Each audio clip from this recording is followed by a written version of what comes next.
करता कुछ है, होता कुछ है। तो आज की डेट में ट्रम्प के ऊपर कोई विश्वास, अरे भैया जब सदन के अंदर ये बोला गया कि किसी भी देश के दबाव में इंक्लूडिंग अमेरिका, ये भी बोला तो मालूम होगा वो उन्होंने कभी अपने मुंह से राहुल गांधी वर्ड में नहीं बोला। वो शहजादा बोल देंगे या कुछ और बोल देंगे। कि ट्रम्प ने जो बयान दिया है, जो उसने ये बोला कि भारत की इकोनॉमी जो है वो डेड इकोनॉमी है, और उसके तुरंत बाद राहुल गांधी सामने आ गए, कहते हाँ भारत जो है वो विश्व के चौथे नंबर की इकोनॉमी है। और परचेजिंग पावर की बात करूं तो भारत दुनिया में तीसरे नंबर पे है। यदि मैं फॉरेन रिजर्व की बात करूं तो भारत विश्व में चौथे नंबर पे है। नमस्कार दोस्तों। तो दोस्तों आपने देखा संसद के अंदर जिस तरीके से बहस चली गई सिंदूर, ऑपरेशन सिंदूर से ऑपरेशन महादेव पे। आपको ये मालूम नहीं है कि इंडियन इकोनॉमी डेड इकोनॉमी है? कोई कंफ्यूजन है आप में? पूरी दुनिया जानती है कि Indian economy is dead economy, और बीजेपी ने इकोनॉमी को खत्म कर दिया है। क्यों खत्म किया है? अदानी जी की मदद करने के लिए खत्म किया है। अब आ गई टैरिफ वाली मुद्दे पे। टैरिफ वाले मुद्दे के ऊपर जिस तरीके से अब इनकी बातें खिल रही हैं, तो मतलब सिलसिलेवार जो धरातल पे लोग क्या सोच रहे हैं, जैसे ये बताने की कोशिश कर रहे हैं सभी नेता बीजेपी के कि भाई ये देश के विरुद्ध जाते हैं, चाहे पाकिस्तान की पैरवी करनी हो, चाहे किसी भी तरीके का देश के खिलाफ बोलना हो, इनको सेना के खिलाफ बोलना हो, सबके साथ ये नजर आते हैं।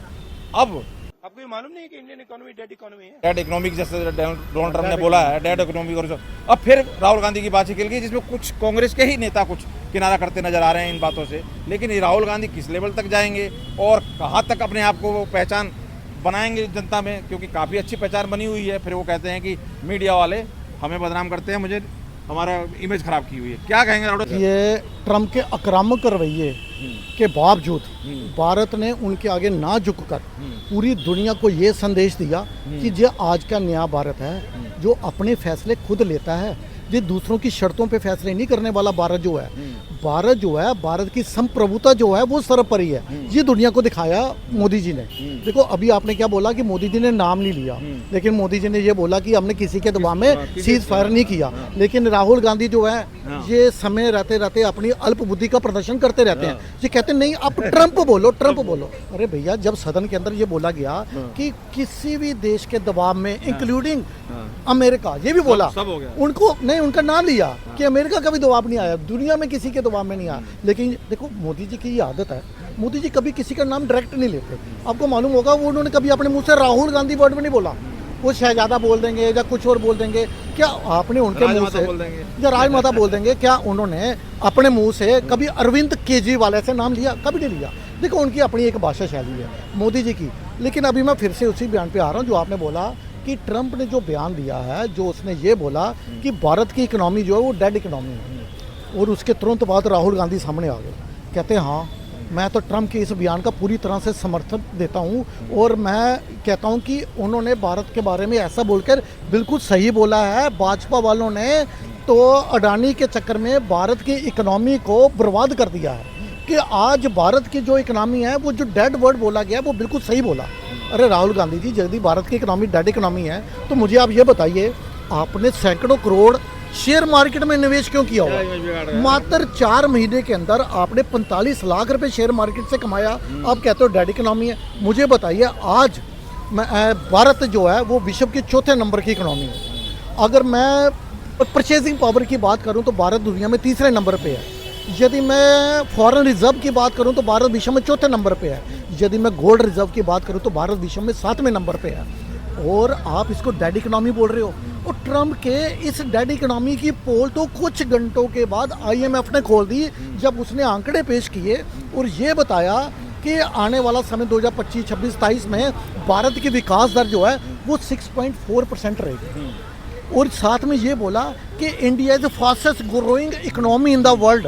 ये तो IMF बोल रहा है, वर्ल्ड बैंक के आंकड़े हैं। इनका ऑफिस तो यहाँ नहीं है ना, IMF वर्ल्ड बैंक तो अमेरिका में बैठ के इन्हीं की बात को जुठलाने का काम अमेरिका में बैठे जो ऑफिस हैं, जो IMF है, वर्ल्ड बैंक है, मूडीज है, वो ये आंकड़े पेश कर रही हैं और ये कह रहे हैं कि ये भारत की इकोनॉमी डेड इकोनॉमी है। असल में क्या है, ये ऐसा क्यों बोला गया? ये बुखलाहट दिखा रहा है, ये भारत को चिढ़ाने के लिए इस तरह से बयान दिया गया। देखो ट्रम्प साहब की पेश नहीं चल रही मोदी जी की आगे। देखो अमेरिका ने पहले जो बोला कि आप रशिया से S-400 मत लें, नहीं तो हम आपके ऊपर काटसा लगा देंगे, प्रतिबंध लगा देंगे। और उसके बाद S-400 भी आया। उसके बाद इन्होंने बोला आप रशिया से कच्चा तेल मत लें। अमेरिका की धमकियां देने के बावजूद भारत, जो पहले रशिया से जो तेल है हमारा वो इंपोर्ट होता था 3%, उसको बढ़ाकर भारत ने, जब इन्होंने धमकियां देनी शुरू की, भारत ने बढ़ाकर उसको ले गए 43%, 43% हमने इंपोर्ट बढ़ा दिया रशिया से। अभी ट्रंप की बातों का क्या यकीन करूं? ट्रंप के बारे में तो वहाँ का मीडिया कहता है कि ये व्यक्ति दिन में 21 बार झूठ बोलता है औसतन। और ट्रंप ने तो टैरिफ के बारे में कुछ दिन पहले ये स्टेटमेंट दी थी कि जो देश रशिया के साथ व्यापार कर रहे हैं उनके ऊपर मैं, इंक्लूडिंग इंडिया, उनके ऊपर मैं 500% टैरिफ लगा दूंगा। तो क्या 500% लगाया इन्होंने? और देखो, वार के बारे में उन्होंने ये बोला कि मैंने इंडिया पाकिस्तान की जो वार थी वो रुकवा दी, न्यूक्लियर वार रुकवा दी। अगर ट्रंप की बात मानिए तो पूरी बार लो, वो तो न्यूक्लियर वार बोल रहे हैं। ट्रंप ने ये बोल दिया मैंने 1000 साल पुराना मुद्दा सॉल्व कर दिया। मुझे बताइए इंडिया पाकिस्तान का क्या 1000 साल पुराना मुद्दा है? उन्होंने तो ये भी बोला था जब मैं दोबारा राष्ट्रपति बनूंगा तो राष्ट्रपति बनते ही 24 घंटे के अंदर मैं रशिया यूक्रेन की वार रुकवा दूंगा। क्या इन्होंने वार रुकवाई? वही तो मैं कह रहा हूँ, इंक्लूडिंग इनका जो सर्वेसरा बना हुआ ध्रुव राठी, ये बार बार जो है ट्रंप को, ट्रंप की बदजुबानी को, ट्रंप के विचारों को, ट्रंप की सारी चीज़ों को गलत ठहराते हैं कि उसका कोई सिर पैर नहीं होता, कभी भी कुछ बोल देता है। लेकिन उसको मोदी के खिलाफ साबित करने में सही बिल्कुल मतलब तत्पर रहते हैं। अब ये बताओ, इतना हाई जो इन्होंने टैरिफ किया है, क्या इससे इंडिया को फर्क पड़ेगा, अमेरिका को फर्क नहीं पड़ेगा इससे?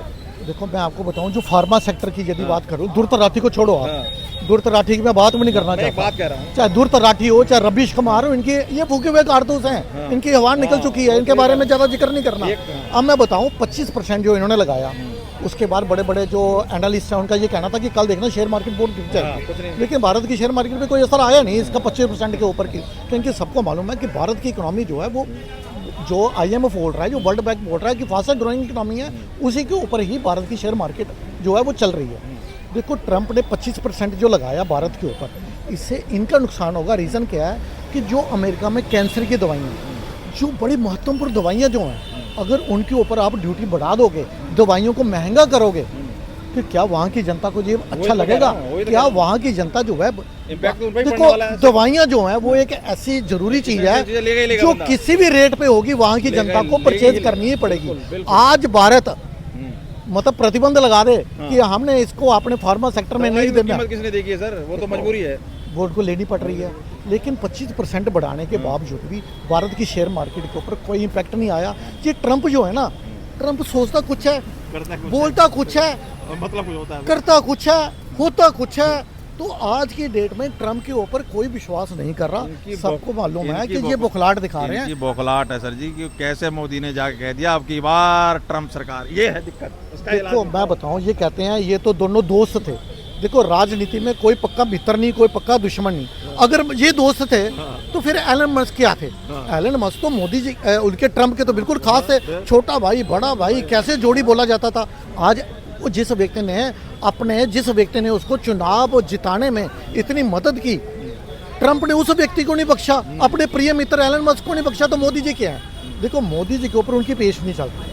मोदी जी जो है कह रहा है कि ये डोनाल्ड ट्रंप पाकिस्तान को सपोर्ट कर रहा है, पाकिस्तान की बात कर रहा है, तो क्यों नहीं युद्ध रुकवाने की जरूरत क्या थी? वो क्यों नहीं साथ आके कर लेता लड़ाई? देखो पाकिस्तान जो है ना, उसके दो खसम बना लिए उसने, एक चाइना, दो खसम बोल रहा हूँ, दो हस्बैंड हैं उसके, एक चाइना और एक अमेरिका। यदि ये अमेरिका की गोद में बैठेगा, चाइना ठोकेगा, चाइना के पास जाएगा, अमेरिका ठोकेगा, वो तो उसकी हालत ऐसी होने वाली है, धोपी का कुत्ता, ना घर का ना घाट का। पाकिस्तान के अंदर अभी इन्होंने बोला है कि पाकिस्तान के अंदर तेल के भंडार मिले हैं, कल की खबर है। और ट्रंप ने क्या बोल दिया कि जी जो तेल के भंडार जो पाकिस्तान में मिले हैं, हम इसके ऊपर काम करेंगे, इसकी खोज करेंगे। हो सकता है आने वाले 4 या 5 वर्षों बाद भारत जो है वो पाकिस्तान से तेल लेना पड़े।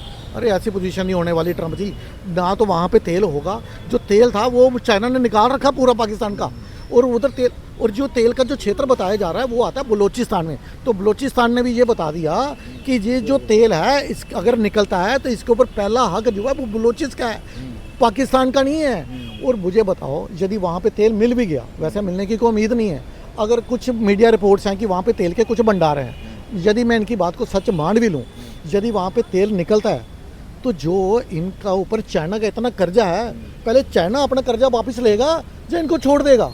और दूसरा मैंने आपको बताया वो बलूचिस्तान में है। ये ट्रंप जो है ना, ये चिढ़ाने के लिए भारत को, ये पाकिस्तान को जो है आज उसको अपनी गोद में बैठा रखा है इन्होंने। क्या कहते हैं कि बिल्ली की लड़ाइयों में बंदर का फायदा हो रहा है, तो अभी जो है लेकिन बंदर का फायदा होगा नहीं। एक वो गोगोई नेता का बयान सुना आपने? कि अगर इतने ही जानदार शानदार आपकी थी सेना या वो जो फाइटर। तो हमें ये संदेश मिलता है कि दुनिया के सबसे बढ़िया और बेहतरीन लड़ाकू जहाज हमारे पास है, उनको दूर से ही फायर करना पड़ता। ये क्या है? ये क्या पाबंदी है? जेट थे तो आपने दूर से क्यों मारा, पास से क्यों? मतलब ये है कौन सी राजनीति? देखो, यदि भारत के अंदर भारत ने आज की डेट में टेक्नोलॉजी को इतना एडवांस कर लिया कि मैं घर बैठे अपने दुश्मन को मार सकता हूं, तो उसके घर में घुसने की जरूरत क्या है? नहीं मतलब ये ऐसा क्यों किया, तो वैसा क्यों किया, तो दिन में क्यों किया, तो रात देखो, में क्यों पहले किया? ये बोलते थे कि जिन्होंने पहलगामा पे हमला किया, जिन्होंने सिंदूर उजाड़ा, उन आतंकवादियों को क्यों नहीं पकड़ा? जब उन आतंकवादियों को कुछ दिन पहले ही 72 हुरों के पास भेज दिया हमारी सेना ने, तो फिर वो अखिलेश यादव कह रहे हैं सोमवार को ही क्यों मारा, यही दिन क्यों चुना गया? अरे भैया, बोलने के लिए कुछ भी बोलोगे। मतलब सावन का सोमवार क्यों चुना गया उनको मारने के लिए? उनको पहले क्यों नहीं मारा गया? तो मतलब इनकी बुखलाहट दिखाती है इंडियन अलायंस की कि इनके पास बोलने के लिए कुछ नहीं है, बोलने के लिए कुछ नहीं। कह रहे हैं कि सदन स्टार्ट हुआ, मारा है, अब तक नहीं मारा, आप कैसे मर गए? मतलब क्या, भारत की सेना ने मुहूर्त निकाला था कि सावन के सोमवार में ही उनको मारेंगे। जब उनके हत्थे चढ़े, इन्होंने उनको 72 हुरों के पास भेज दिया। इस टैरिफ वाले मुद्दे पे कितना इम्पैक्ट देख रहे हैं देश के ऊपर, अगर हम लॉजिकल बात करें? और ये जितनी परेशानी मुझे लगता है कि टैरिफ बढ़ने से या इससे नहीं है इनको, उतनी ज़्यादा इनको राजनीति से है कि भाई मोदी को कैसे हम नीचे गिराएं। देखो, इस टैरिफ का हो सकता है, श्योर नहीं हूँ, शॉर्ट टर्म में कुछ इम्पैक्ट आए, लेकिन अगर मैं बड़े कैनवस में इसको देखूँ तो इसका भारत के ऊपर ज़्यादा असर होने नहीं वाला। अभी आपको मालूम है फ्री ट्रेड एग्रीमेंट साइन हो गया ब्रिटेन के साथ। ब्रिटेन के साथ उन्होंने बोला कि 2030 तक हम अपने ट्रेड को $33 बिलियन से $100 बिलियन तक लेकर जाएंगे। और फ्री ट्रेड साइन होने के बाद और ये यूरोपियन कंट्री 27 कंट्रीज, उन्होंने भी अपनी इच्छा प्रकट की है कि हम भी भारत के साथ फ्री ट्रेड एग्रीमेंट साइन करेंगे। तो भारत, देखो, अफ्रीकन कंट्री के साथ हमारे जो संबंध है वो अच्छे बन रहे हैं। यदि यहाँ पे हम अपना बिजनेस नहीं करेंगे ट्रेड, तो मोदी जी जो है वो अलर्ट है। हमें यूएसए के ऊपर आज की डेट में पूरी तरह से डिपेंड रहने की ज़रूरत नहीं है। आज भारत के साथ पास कई ऑप्शंस खुले हुए हैं हमें ट्रेड करने के लिए। आज अफ्रीकन की बात कहती है सरकार, तो इनको समझ में भी नहीं आती कांग्रेस की और इनके प्रवक्ताओं को। देखो, इसी के कारण मैं आपको बताऊं, ये एलओपी जो है ना, यदि इस तरह का गद्दार भारत की राजनीति में बैठा है राहुल गांधी जैसा, देखो जो पाकिस्तान में बैठे आतंकवादी, उनसे तो हमारी सेना जो है वो अच्छी तरह से निपट लेगी, चाइना से भी निपट लेगी, लेकिन सबसे सख्त जरूरत है ऐसे गद्दार जो भारत की राजनीति में है, इनसे निपटने की सख्त जरूरत है। पहले इनको आईना दिखाया जाए। देखो, इनको कोई शर्म नहीं। राहुल गांधी को बीजेपी को फायदा मिलता है, राहुल गांधी को, लेकिन बीजेपी को ये भी तो सोचना चाहिए, इनके बयान से राहुल गांधी से भाजपा को तो फायदा पहुंचता है, साथ में पाकिस्तान को भी फायदा पहुंचता है। जो पाकिस्तान में पोस्टर बॉय बने हुए हैं, इनके बयान को इंडोर्स किया जाता है यूएन के अंदर, उसके बारे में ये नहीं सोचते। देखो, राहुल गांधी जो है, राहुल गांधी के कारण ही कई दिग्गज नेता कांग्रेस पार्टी छोड़ के जा चुके हैं। इन्हीं के इस बयान का भी समर्थन आदि कर रहे हैं, आदि नहीं कर रहे हैं। देखो, इनके बयान के कारण ही, इन्हीं की हरकतों के कारण ही आज शशि थरूर जो है वो कांग्रेस से दूर जा रहे हैं, अनंत शर्मा जो है वो भारत से कांग्रेस से दूर जा रहे हैं, मनीष जो है वो कांग्रेस से दूर जा रहे हैं। और आने वाले समय में मैं आपको बताऊं, कांग्रेस की हालत जो है ना वो बद से बदतर होने वाली है। अगर ये राहुल गांधी ऐसे बयान देते रहे, भाजपा को फायदा पहुंचाते रहे, पाकिस्तान का पोस्टर बॉय बनते रहे, तो इनको फिर पाकिस्तान में जाके चुनाव लड़ना पड़ेगा। भारत की जनता इनको वोट नहीं देने वाली। बहुत बहुत धन्यवाद अरोड़ा जी। तो वही राहुल गांधी को समझना चाहिए कि राजनीति होती है, लेकिन हर बात पे राजनीति नहीं होती। सेना से लेके किसी भी तरीके के ये आर्थिक जो भी टैरिफ है उसके ऊपर ये सारी चीज़ों का बयानबाजी कहीं ना कहीं बहुत ही उनकी राजनीति के लिए घातक साबित होने वाला है। आप क्या राय रखते हैं जरूर कमेंट करके बताइए। बहुत बहुत धन्यवाद।